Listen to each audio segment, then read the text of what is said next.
Hello class 10th, कैसे हो आप सभी लोग। आई होप आप सभी लोग एकदम बढ़िया होंगे। स्वागत है आप सभी लोगों का इलेक्ट्रिसिटी के लेक्चर नंबर 2 पे। और आज हम लोग लेक्चर नंबर 2 देखेंगे, इलेक्ट्रिसिटी क्लास 10 साइंस। ठीक है, और हम लोग लेक्चर नंबर 1 पहले ही डिस्कस कर चुके हैं। जिसने वीडियो नहीं देखी है लेक्चर नंबर 1 की, वो जाके देखो। ठीक है, इलेक्ट्रिसिटी बिल्कुल बढ़िया तरीके से हम लोग कवर कर रहे हैं और आज का भी इसी तरीके से बहुत ही बेहतरीन लेक्चर होने वाला है, लेक्चर नंबर 2 ऑफ इलेक्ट्रिसिटी। ठीक है, और ठीक है, तो ट्रस्ट करो, मेरे पे ट्रस्ट करो कि जब आप इस वीडियो के एंड में पहुंचोगे तो you will see in that the video sir मजा आ गया, बस मजा आ जाएगा आपको। आपको हर एक पॉइंट से, हर एक टॉपिक से, हर एक क्वेश्चन से और हर एक कॉन्सेप्ट से मैं आपको फैमिलियर करा दूंगा और आपको पता भी नहीं लगेगा कि ये चैप्टर किस तरीके से खत्म हो गया। ठीक है, I can say with guarantee, I can say with guarantee, जब आप इस वीडियो के एंड में पहुंचोगे ना तो प्यारा सा कमेंट भी करके जाओगे, सर हमें आज से पहले जो चैप्टर इतना आसान कभी लगा ही नहीं। जिस तरीके से एक मूवी को आप देखते हो और किस तरीके से खत्म हो जाती है आपको पता भी नहीं लगता, एक प्यारी सी मूवी, उस तरीके से आपको पता भी नहीं लगेगा ये चैप्टर कैसे खत्म हो गया। ठीक है, बस जैसे जैसे लेक्चर आ रहे हैं वैसे वैसे उसको अटेंड करो, लेक्चर्स को। आप बस और सारा काम मेरे पर छोड़ दो, आप बिल्कुल बोर नहीं होगे, इस बात की गारंटी मैं देता हूँ। आप इस चैप्टर में बिल्कुल भी बोर नहीं होगे। बच्चों को टफ लगता है चैप्टर, बट आप बिल्कुल सही जगह आए हो, बिल्कुल भी टफ नहीं लगेगा, I can say with guarantee आगे। ठीक है ना, क्लियर मेरी बात। अच्छा ठीक है, तो हम लोग लेक्चर नंबर 2 पे मिले हैं आज हम लोग। ठीक है, इसका नाम लिख दिया राहुल, अच्छा मेरा ही नाम है, सॉरी मेरा ही नाम है। ठीक है, तो चलिए स्टार्ट करते हैं, देरी ना करते हुए वीडियो को जल्दी से। यहाँ हम लोग सबसे पहले पढ़ेंगे ओम्स लॉ। ठीक है, ओम्स लॉ बहुत इंपॉर्टेंट टॉपिक है इस चैप्टर का। ठीक है ना, बहुत इंपॉर्टेंट टॉपिक है इस चैप्टर का, तो ध्यान से समझो ओम्स लॉ को। ठीक है, ओम्स लॉ कहता क्या है, तो सबसे पहले डेफिनेशन पे आप यहाँ पे फोकस करो, डेफिनेशन। ठीक है, क्या बोलता है, अकॉर्डिंग टू दिस लॉ, इस लॉ के according the current flowing in any conductor, यानी कि किसी भी कंडक्टर में जो करंट फ्लो हो रहा है is directly proportional to the potential difference across its ends. क्या कह रहा है ये, कि देखो ये लॉ ये कहता है कि किसी भी कंडक्टर में, अब कंडक्टर क्या होता है, कंडक्टर किसी भी शेप का हो सकता है, किसी भी शेप का हो सकता है कंडक्टर, चाहे आप गोल शेप का ले लो, चाहे आप सिलेंड्रिकल ले लो, चाहे आप कोन ले लो, चाहे आप कैसे भी शेप का ले लो, किसी भी शेप का कंडक्टर हो सकता है। क्लियर। अच्छा, अब ये ओम्स लॉ क्या कहता है, ओम्स लॉ से कहता है कि किसी भी कंडक्टर में जो भी करंट फ्लो हो रहा है ना, तो देखो मैं आपको समझाता हूँ। जैसे क्या है, ये एक मान लो कंडक्टर है, इसके साथ ही लगी पड़ी है बैटरी। ठीक है, बैटरी, अगर इस कंडक्टर में जो भी करंट फ्लो हो रहा है, करंट फ्लो हो रहा है, ये करंट डायरेक्टली प्रोपोर्शनल होगा किसके, potential difference across its ends, यानी कि जो भी इसके आसपास, इसके वॉल्यूम में, इसके एरिया में जो भी पोटेंशियल डिफरेंस होगा उसके। ठीक है, ठीक है, एक बार और बताता हूं मैं कि जो भी किसी कंडक्टर में जो भी करंट फ्लो होगा वो डायरेक्टली प्रोपोर्शनल होगा उसमें क्रिएट होने वाले पोटेंशियल डिफरेंस के। क्लियर, इतनी छोटी सी बात कहता है हमारे ओम्स लॉ। ठीक है, ओम्स हमारे कौन थे, एक अच्छे से साइंटिस्ट थे जिन्होंने अपना एक छोटा सा लॉ दिया जिसको हम कहते हैं ओम्स लॉ। क्लियर, ठीक है, बहुत बढ़िया, आई होप आपको समझ आ रहा होगा। क्लियर, ठीक है, अब ध्यान रखना एक चीज, क्या ध्यान रखना है आपको बताता हूं, ओम्स लॉ। ठीक है, ओम्स लॉ क्या कहता है कि पोटेंशियल डिफरेंस डायरेक्टली प्रोपोर्शनल हो करंट के। अब डायरेक्टली प्रोपोर्शनल का मतलब क्या होता है, देखो डायरेक्टली प्रोपोर्शनल का मतलब ये है कि अगर आप पोटेंशियल डिफरेंस बढ़ाओगे, पोटेंशियल डिफरेंस बढ़ाओगे तो आई यानी करंट भी बढ़ेगा, अगर आप पोटेंशियल डिफरेंस घटा दोगे तो करंट भी घट जाएगा। क्लियर, अच्छा बहुत बढ़िया। अब यहां से मैंने प्रोपोर्शनैलिटी का साइन हटाऊंगा और लगा दूंगा इक्वल। ठीक है, अब इस प्रोपोर्शनैलिटी की जगह मेरे पास एक कांस्टेंट आ जाता है। ठीक है, क्या आ जाता है, कांस्टेंट, जिसको हम नाम दे देते हैं आर। क्या नाम दे देते हैं, आर। अब ये आर क्या है, तो इस आर को हम लोग कहते हैं रेजिस्टेंस। क्या कहते हैं, रेजिस्टेंस। क्लियर, अब ये रेजिस्टेंस क्या होता है, जस्ट इसके बाद मैं आपको बताऊंगा रेजिस्टेंस क्या होता है। क्लियर, ठीक है, बहुत बढ़िया। ठीक है, अब एक ये फॉर्मूला ये वाला याद रखना। अब अगर मेरे को ये आर निकालना है, अगर मेरे को ये v equal to R I लिखा है, तो अगर मेरे को ये आर निकालना है तो मैं आई को इधर ले आऊंगा, है ना, तो क्या आ जाएगा, v अपॉन में आई इक्वल टू आर, है ना, आ जाएगा। तो यही चीज यहां से मैंने लिख दी, R equal to v upon I. तो ये फॉर्मूला बहुत ही ज्यादा इंपॉर्टेंट है फॉर न्यूमेरिकल पर्पस के लिए, ठीक है। जब आप न्यूमेरिकल करेंगे तो फॉर्मूला बहुत ही ज्यादा काम आएगा जी, ठीक है ठीक है। तो इस फॉर्मूला को याद रखना, क्लियर, ठीक है। आई होप आपको समझ आ रहा होगा, ठीक है। तो ये होता है इसका फॉर्मूला, ये वाला और ये वाला, को दोनों में से कोई भी एक याद रख सकते हो, क्लियर। अच्छा, अब बात करते हैं ओम्स लॉ के ग्राफ की, इसकी ग्राफ की। चलो ग्राफ की बात करते हैं, चलो ग्राफ, ठीक है। ग्राफ की बात करते हैं। अब देखो ओम्स लॉ से क्या कहता है कि जो पोटेंशियल डिफरेंस है या फिर कह सकते हो करंट है, वो डायरेक्टली प्रोपोर्शनल होगा आई के। इसका मतलब क्या कि अगर आप पोटेंशियल बढ़ाओगे तो करंट भी बढ़ेगा, अगर आप पोटेंशियल घटाओगे तो करंट भी घटेगा, है ना। अच्छा, बहुत बढ़िया। तो इसी को देखते हुए हमें ग्राफ बनाना है। तो कैसे बनाएंगे ग्राफ, देखो इस तरीके से हम ग्राफ बनाते हैं, ये और ये टा टा टा टा टा इस तरीके से, क्लियर। यहाँ पे नीचे हमेशा करंट दिखाते हैं, आई क्या दिखाते हैं, करंट, करंट क्या दिखाते हैं, करंट, क्लियर। और यहाँ पे क्या दिखाते हैं, यहाँ पे दिखाते हैं पोटेंशियल यानी कि V, क्लियर। यहाँ पे क्या दिखाते हैं, V, तो क्या लिखते हैं, पोटेंशियल, पोटेंशियल, क्लियर। समझ गए ना मेरी बात, ठीक है। अब कैसे ग्राफ बनेगा, देखो मान लो अगर मैं पोटेंशियल बढ़ा देता हूँ, अगर मैं 0 से लेकर इस तरीके से पोटेंशियल बढ़ाता हूँ तो करंट भी बढ़ेगा। जितना पोटेंशियल, देखो जितना पोटेंशियल बढ़ेगा उतना ही करंट भी बढ़ेगा, जितना पोटेंशियल बढ़ेगा उतना ही करंट भी बढ़ेगा, यानी जितना इसमें गैप है उतना ही गैप इसमें रहेगा। और इस तरीके से हम इसका बना देते हैं ग्राफ। बोलो समझ में आया क्या, समझ आ गया, बहुत बढ़िया। आई होप आपको समझ आया होगा, क्लियर, बहुत बढ़िया। अब आप इसका स्क्रीनशॉट ले लो। ओम्स लॉ इतना ही छोटा सा पिद्दा सा टॉपिक था, ओम्स लॉ खत्म। अब पढ़ते हैं रेजिस्टेंस पढ़ते हैं, ठीक है। इसको जल्दी से रब कर दो, जल्दी से रब मैं करूंगा, आप स्क्रीनशॉट ले लो जल्दी से।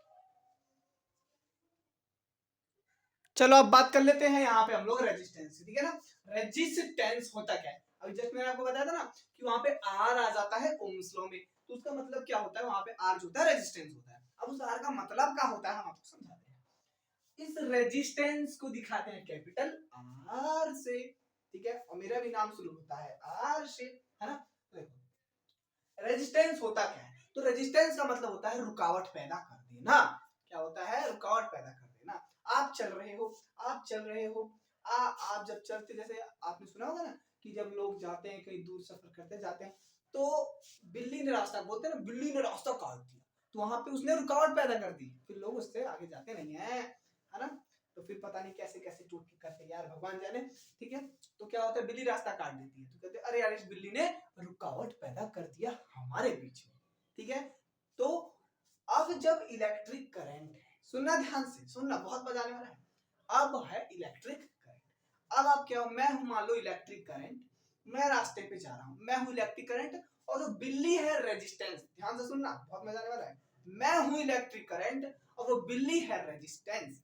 अब मैं जा रहा हूं, मैं अपने रास्ते से जा रहा हूं, यो ऐसे मैं अपने रास्ते से जा रहा हूं और बिल्ली ने रास्ता काट दिया, बिल्ली क्या थी हमारी रेजिस्टेंस, तो रेजिस्टेंस आ गया उसके बीच में, बिल्ली ने रुकावट पैदा कर दिया, रुकावट मतलब रेजिस्टेंस आ गया मेरे बीच में। मैं था करंट और वो जो बिल्ली थी कैट थी वो क्या थी, रेजिस्टेंस। तो जब मैं अपने पाथ से जा रहा था तो मेरे बीच से क्या हो गया, मेरे बीच से एक बिल्ली गुजर गई, यानी कि रेजिस्टेंस आ गया मेरे बीच में। क्या आ गया, रेजिस्टेंस, यानी कि एक रुकावट आ गया मेरे बीच में। तो इसी को हम लोग कहते हैं रेजिस्टेंस, यानी कि इलेक्ट्रिक करंट जब अपने पाथ से जाता है तो जब भी एब्स्ट्रक्शन अफेयर्ड होता है, जो भी रुकावट आती है उसके बीच में, उसको हम लोग कहते हैं रेजिस्टेंस, क्लियर। तो यहाँ पे मैं इलेक्ट्रिक करंट और बिल्ली क्या थी, रेजिस्टेंस का काम कर रही थी, ठीक है। तो जब भी क्या बोला मैंने कि जब भी किसी कंडक्टर में, किसी सर्किट में इलेक्ट्रिक करंट पास होता है अपने पाथ से, अपने रास्ते से जा रहा होता है, तो उसमें बीच में रुकावट पैदा करने वाला रेजिस्टेंस होता है, ठीक है। रेजिस्टेंस क्या होता है कि जब भी इलेक्ट्रिक करंट अपने पाथ से फ्लो होता है, अपने पाथ से जा रहा होता है, तो एक एब्स्ट्रक्शन आ जाता है, रुकावट आ जाती है, इसी को हम लोग कहते हैं रेजिस्टेंस, क्लियर, बहुत बढ़िया। इसकी एसआई यूनिट होती है ओम, इसको ओम का साइन होता है ये वाला ठीक है। इसका फॉर्मूला होता है ये, जस्ट मैंने अभी आपको बताया। ठीक है, क्लियर? आई होप आपको समझ में आया होगा। ठीक है, अब एक छोटा सा एक चीज बताता हूँ क्या, कि जब भी मान लो क्या कि अगर आपके पास कोई भी कंडक्टर है, कंडक्टर कोई भी कंडक्टर है, ठीक है, मान लो ये मेरे पास एक कंडक्टर है, एक सेकंड, बहुत बढ़िया चल रहा है, ठीक है, ये देखो मेरे पास मान लो ये कंडक्टर है, ठीक है, इसकी लेंथ मान लो क्या है 12 है, अभी लेंथ मान लो, ठीक है, क्या है 12 है। अब क्या हुआ, इसकी लेंथ 12 है, ध्यान से सुनना एकदम बहुत इंपॉर्टेंट है ये, ठीक है ना, कि अगर मैं एक कंडक्टर है मेरे पास, अगर मैं इसकी लेंथ को डबल कर दूं, यानी इसके साइज का एक और कंडक्टर लाऊं, इसके बगल में इस तरीके से पटक दूं, यहाँ पे इसके साइज का ये 12, तो हमारा जो रेजिस्टेंस होता है ना, याद रखना, जो हमारा रेजिस्टेंस होता है वो क्या हो जाता है, याद रखना, क्या हो जाता है, डबल हो जाता है। क्लियर? ठीक है, समझ आ गया। जैसे कि मान लो एक कंडक्टर ये रहा, ठीक है, एक कंडक्टर ये रहा जिसकी लेंथ मान लो 1 मीटर, अभी मान लो 1 मीटर, इसमें मान लो 5 ओम का रेजिस्टेंस, ठीक है। अब मैंने 1 मीटर का क्या ले रखा है, कंडक्टर ले रखा है। अब मैं एक और 1 मीटर जिस शेप का, जिस साइज का ये है, उसी साइज का एक और कंडक्टर ले आया और मैंने जस्ट इसमें टच करके ऐसे रख दिया ये, ठीक है, ठीक है। तो मैंने क्या कर दिया, लेंथ को डबल कर दिया, कंडक्टर को डबल कर दिया।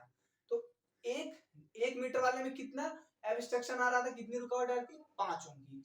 अब मैं दूसरा भी इसी साइज का ले आया तो उसमें भी 5 ओम की आएगी, तो दोनों 5 ओम 5 ओम कितने हो गए, 10 ओम का यहाँ पे क्या आ गया, रुकावट आ गया। ठीक है, तो क्या होता है ये समझ गए ना, कि अगर मैं मेरे पास, अगर मैं कंडक्टर को लेंथ को डबल कर दूं, सिर्फ डबल कर दूं, उसकी जैसा सेम एक कंडक्टर लाके, तो उसमें रेजिस्टेंस हो जाता है डबल। ठीक है, और अगर मान लो कि मैं इसी कंडक्टर को खींच के बड़ा कर दूं, खींच के डबल कर दूं, स्ट्रेच करके, स्ट्रेच खींच के, बाय स्ट्रेचिंग, अगर मैं खींच के, अगर मैं इस लेंथ को डबल कर दूं, इस कंडक्टर को डबल कर दूं, याद रखना डबल कर दूं, तो जो हमारा रेजिस्टेंस होता है, वो क्या हो जाता है, हाफ, क्या हो जाता है, हाफ, हाफ या फिर 1/2 लिख सकते हो, क्या हो जाता है, यानी आधा हो जाता है हमारा रेजिस्टेंस। क्लियर? समझ आ गया? तो ये चीजें थी बात रेजिस्टेंस की। ठीक है, अब मैं आपको ये बता देता हूं कि किस किस फैक्टर्स पे डिपेंड करता है ये रेजिस्टेंस। क्लियर? किस किस पे डिपेंड करता है रेजिस्टेंस, मैं आपको यहाँ पे क्लियर कर देता हूँ। आप इसका स्क्रीनशॉट लो, फिर मैं इसको रख करके आपको बताता हूँ। ठीक है, चलो ले लो, ले ले स्क्रीनशॉट, रब कर दूं जी, कर दूं, चलिए रब कर देता हूँ।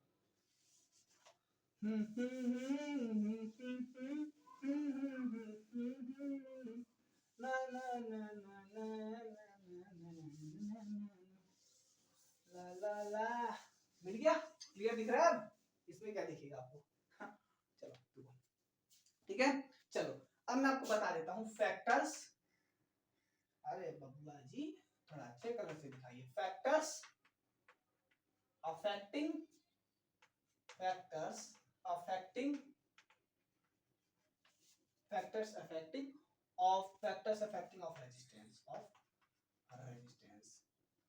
रेजिस्टेंस किस किस फैक्टर पे डिपेंड करता है हमारा प्यारा सा रेजिस्टेंस।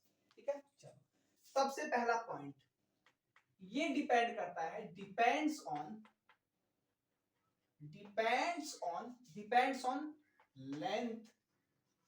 Length of conductor.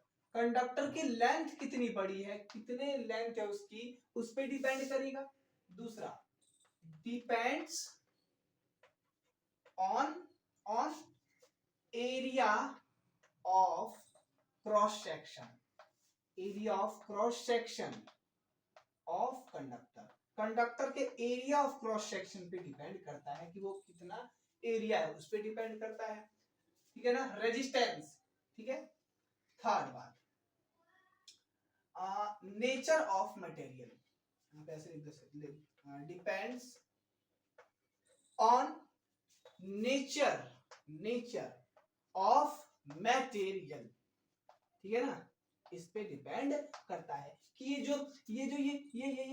ये जो मटेरियल है वो किस किस ब्रांड का है, किस कंपनी का है, ये लोहे का है, एलॉय का है, कांस्टेंट है, मैग्नीन है, क्या है, आखिर उस पर डिपेंड करता है। बोलो समझ में आया क्या? ठीक है, इन तीन बातों पे डिपेंड करता है। पहला, कंडक्टर की लेंथ पे डिपेंड करता है रेजिस्टेंस।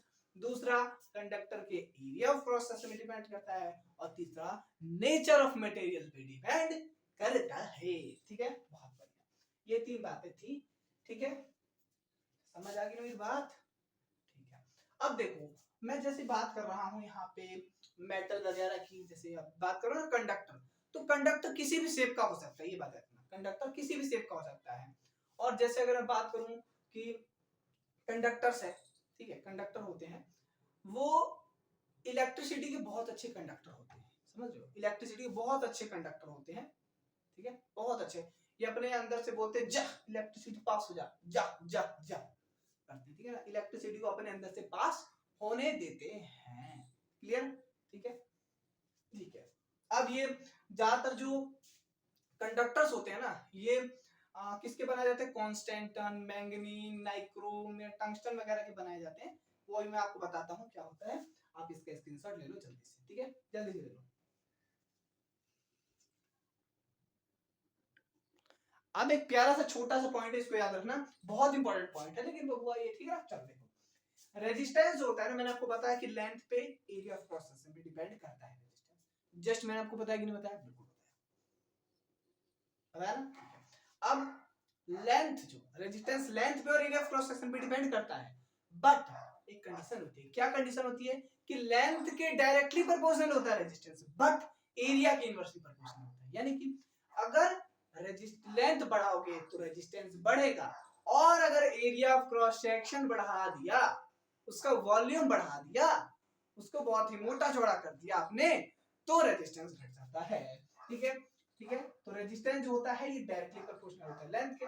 रेजिस्टेंस बढ़ाओगे तो लेंथ भी बढ़ेगा, रेजिस्टेंस घटाओगे तो लेंथ भी घटेगा।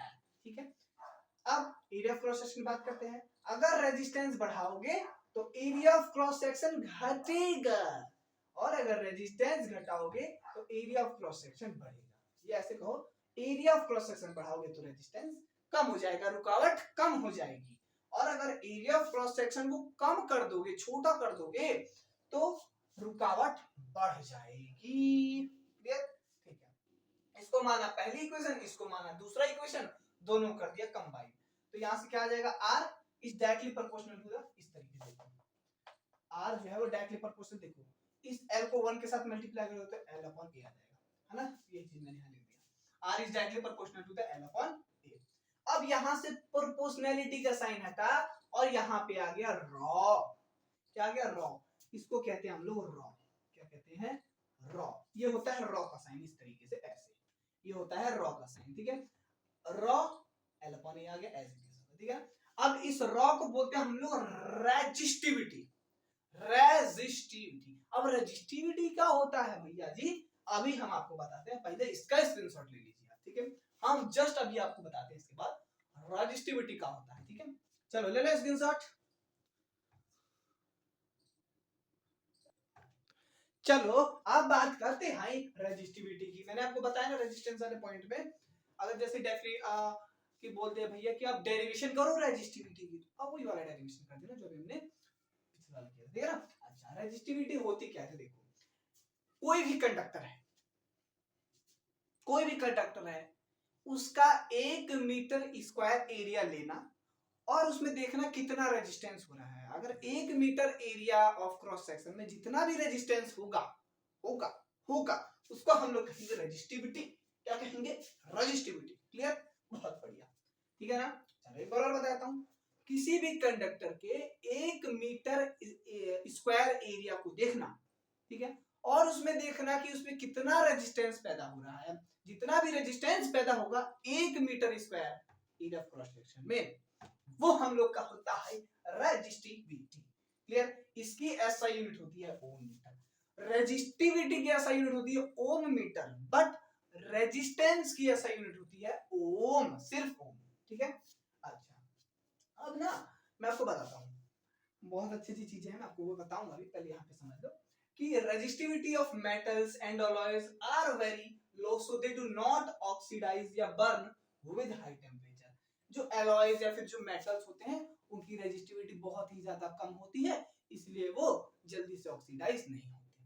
क्लियर? बहुत बढ़िया। ठीक है, अभी मैं आपको और अच्छे से डिटेल में समझाता हूं, आप इसकी स्क्रीनशॉट ले लीजिए।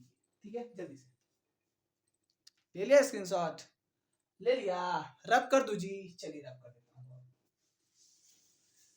तुझको ना देखूं तो जी घबराता है।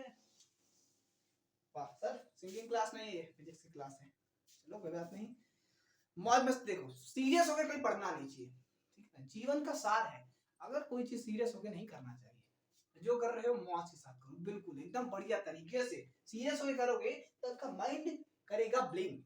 समझ रहे हो ना मेरी बात? अब मैं आपको कुछ इंपॉर्टेंट पॉइंट्स बता देता हूँ यहाँ पे जाते जाते।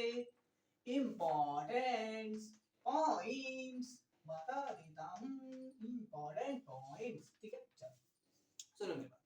अब मैं आपको बताता हूँ इंपॉर्टेंट पॉइंट्स क्या, कि देखो जो हमारे एलॉयज या फिर जो मेटल्स होते हैं ना, उनकी रेजिस्टिविटी बहुत ज्यादा कम होती है, बहुत ज्यादा। सबसे पहले तो आप ये समझ लो कि अगर मान लो आप टेम्परेचर बढ़ाते हो, ठीक है, तो हमेशा जो रेजिस्टेंस होता है ना, रेजिस्टेंस जिसको हम आर से दिखाते हैं, ये हमेशा बढ़ता है। और रेजिस्टेंस के बढ़ने के कारण जो होता है रेजिस्टिविटी जिसको हम दिखाते हैं रॉ से, वो भी क्या होती है, बढ़ जाती है। ठीक है ना, बहुत बढ़िया, ये चीज काम होता है। टेम्परेचर बढ़ाने पर रेजिस्टेंस बढ़ जाता है, जिसके कारण रेजिस्टिविटी बढ़ जाती है। क्लियर? बहुत बढ़िया। अब मैं आपको बताता हूँ, देखो जो एलॉयज या फिर जो मेटल्स वगैरह होते हैं ना, इनकी रेजिस्टिविटी बहुत बहुत बहुत बहुत बहुत कम होती है, बहुत कम होती है रेजिस्टिविटी। ठीक है ना? बहुत कम होने के कारण क्या होता है कि ये जल्दी से ऑक्सीडाइज होते ही नहीं है। ऑक्सीडाइज कहो या फिर जल्दी बर्न नहीं होते, जलते नहीं है। ठीक है, अगर जैसे आप टेम्परेचर बढ़ा रहे हो तो ये जल्दी से बर्न नहीं होते, ऑक्सीडाइज नहीं होते है, इसीलिए इनकी रेजिस्टिविटी जो होती है बहुत ज्यादा कम होती है। और अगर इनकी रेजिस्टिविटी अगर मैं बात करूं ना, जैसे यहाँ पे मैं आपको बताऊं कि रेजिस्टिविटी शॉर्ट फॉर्म में लिखा, ठीक है ना, रेजिस्टिविटी ऑफ, अगर मैं एलॉय वगैरह या फिर मेटल्स की बात करूं, तो इनकी जो रेजिस्टिविटी होती है ना, ये लगभग 10⁻⁻⁻8 ओम मीटर से लेकर 10⁻⁻6 ओम मीटर तक होती है। समझ रहे हो कितनी छोटी, माइनस में 0.00 में होती है ना? इतनी रेजिस्टिविटी होती है, जिसके कारण क्या होते हैं, जल्दी बर्न नहीं होते, ऑक्सीडाइज नहीं होते टेम्परेचर बढ़ाने पे। इसलिए जो इनका यूज है ना, ये ज्यादा से पोटेंशियोमीटर हो गया या मीटर ब्रिज हो गया, ठीक है, इन सब में यूज किया जाता है। क्लियर? अब जैसे अब बल्ब है, बल्ब में पहले मरकरी का यूज होता था, बट अब टंगस्टन का यूज होता है। टंगस्टन का भी रेजिस्टिविटी बहुत ही ज्यादा लो होती है, समझ रहे हो, बहुत ही ज्यादा लो होती है। इसलिए जब आप इलेक्ट्रिसिटी उसमें जाती है तो बल्ब जलता नहीं है, मतलब जलता तो है, मतलब ब्लास्ट नहीं होता। समझ रहे हैं ना मेरी बात क्या कह रहा हूं मैं? ठीक है, हाँ। तो और जो कंडक्ट, और ये जो होते हैं ना, ये एलॉयज वगैरह फिर मेटल्स वगैरह जो होते हैं, ये इलेक्ट्रिसिटी के बहुत अच्छे कंडक्टर होते हैं, गुड कंडक्टर होते हैं, इलेक्ट्रिसिटी के गुड कंडक्टर होते हैं। ये अपने अंदर से इलेक्ट्रिसिटी को बोलते हैं जा जा जा, तुझे उसने पुकारा। ठीक है, आराम से इलेक्ट्रिसिटी को पास होने देते हैं अपने अंदर से। क्लियर? ठीक है, बट अगर मैं इसी जगह बात करूं इंसुलेटर्स की, अब इंसुलेटर क्या होते हैं? इंसुलेटर वो जैसे कि जो बैड कंडक्टर होती है इलेक्ट्रिसिटी, उनको हम कहते हैं इंसुलेटर। जैसे रबर उसमें कहाँ करंट आता है, वुड लकड़ी वगैरह, है ना, ये भी हो सकता है, ग्लास वगैरह ये भी हो सकता है ना। तो ये क्या होते हैं, बैड कंडक्टर्स होते हैं इलेक्ट्रिसिटी के, जो कि अपने अंदर से इलेक्ट्रिसिटी को पास नहीं होने देते। क्लियर? इसलिए हमें करंट जब भी हम, जैसे लोग बोलते हैं ना कि आप अगर बिजली का काम करते हो, बिजली का जो भी आप कर रहे हो, जो भी काम कर रहे हो, तो हमेशा रबर की चप्पल या फिर ग्लव्स वगैरह देखा होगा आपने पहन के, जो है हमारे जो इलेक्ट्रिशियन होते हैं वो काम करते हैं, है ना? क्या होता है, रबर वगैरह का होता है वो, जिसके अंदर उनके करंट नहीं लगता है। ठीक है ना? तो उस केस में क्या होता है, इन कंडक्टर्स की रेजिस्टिविटी बहुत ज्यादा कम होती है, बट जो इंसुलेटर्स होते हैं ये बैड कंडक्टर होते हैं, इसीलिए इंसुलेटर की रेजिस्टिविटी बहुत ही ज्यादा हाई होती है, बहुत ही ज्यादा हाई होती है। ठीक है, तो यहाँ पे मैं आपको बता देता हूँ क्या कि रेजिस्टिविटी ऑफ इंसुलेटर्स इंसुलेटर्स की रेजिस्टिविटी लगभग 10 लगभग अच्छा ये चीज समझ आ रही है ना? पहले आप मेरे को ये बताओ, ये चीज समझ आ रही है? आई होप आपको क्लियर हो रहा होगा, ये समझ आ रही है? हाँ, तो resistivity of insulator 10⁻12 ohm metre से लेकर 10⁻17 ओम मीटर तक होती है इनकी रेजिस्टिविटी, ठीक है, इंसुलेटर की। अब एलॉय जो होते हैं, एलॉय बहुत तरीके से, कांस्टेंटन हो सकता है, मैग्नीन हो सकता है, टंगस्टन हो सकता है। एक एग्जांपल आप लिख लो, टंगस्टन, ठीक है ना, टंगस्टन हो सकता है। और इंसुलेटर में तो बहुत सारे आ सकते हैं, रबर वगैरह आ सकता है, ठीक है, और इसके बाद वुड वगैरह आ सकता है, ग्लास वगैरह आ सकता है, ठीक है ना। यहाँ पे आप कांस्टेंटन, मैंगनीज, नाइक्रोम वगैरह लिख सकते हो। क्लियर, समझ आ गई मेरी बात? तो आप इसका भी जल्दी से स्क्रीनशॉट लगाओ, जल्दी ले लिया स्क्रीनशॉट, ले लिया, ठीक है, बहुत बढ़िया। आई होप आप सभी लोगों को ये भी लेक्चर बहुत ही ज्यादा अच्छा लगा होगा, ठीक है। अब हम लोग मिलते हैं लेक्चर नंबर 3 में, और जब तक के लिए टाटा बाय बाय। और वीडियो अच्छी लगी तो वीडियो को लाइक, चैनल को सब्सक्राइब और दोस्तों तक शेयर और प्यारा सा कमेंट जरूर करना, ठीक है। और चलिए मिलते हैं हम नेक्स्ट वीडियो में, नेक्स्ट लेक्चर के साथ, ठीक है। जब तक के लिए tata bye bye, see you, let's meet on the next lecture, bye bye guys, take care, जय हिंद, जय भारत। बड़े से बड़ा लिखा करना, ठीक है। चलो बाय बाय, नोट्स बना लेना साथ साथ, ठीक है। चलो बाय बाय।